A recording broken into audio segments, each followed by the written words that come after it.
একটি বাঘ বনে বাস করত। একদিন দুপুরের খাবার খাওয়ার সময় হঠাৎ তার গলায় কাঁটা বেঁধে যায়।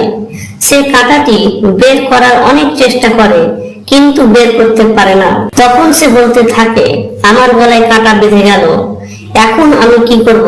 আমি নিজে বের করতে পারছি না, আবার কাউকে বললেও বের করে দিবে না। যাই কাউকে লোভ দেখিয়ে আমার কাঁটাটা বের করে নিই।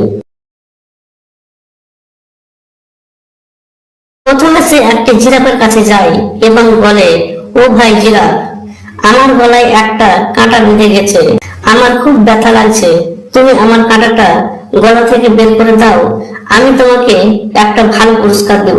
এই কথা শুনে জিরাফকে রেগে বলে, তোমার গলায় কাঁটা বেঁধেছে ঠিক হয়েছে, তুমি মরে গেলেও আমি তোমার গলার কাঁটাটা বের করে দেব না।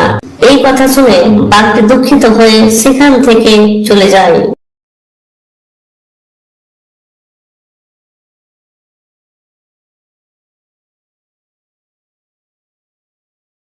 এরপর বাঘটি একটি রাজহাঁসের কাছে যায় এবং বলতে থাকে, ও বন্ধু রাজহাঁস, আমার গলায় একটি কাঁটা বেঁধে গেছে, খুব ব্যথা করছে, তুমি তোমার লম্বা গলা দিয়ে কাঁটাটা বের করে দাও, আমি তোমাকে একটি খুব দামি পুরস্কার দেব। তখন রাজহাঁসটি উত্তর দেয়, আমি তোমার পুরস্কারও নেব না এবং তোমার মতো বদমাশ প্রাণীর কাঁটাও বের করে দেব না। এই কথা শুনে বাঘটি নিরাশ হয়ে সেখান থেকে চলে যায়। এরপর বাঘটির দেখা হয় একটি বকের সাথে।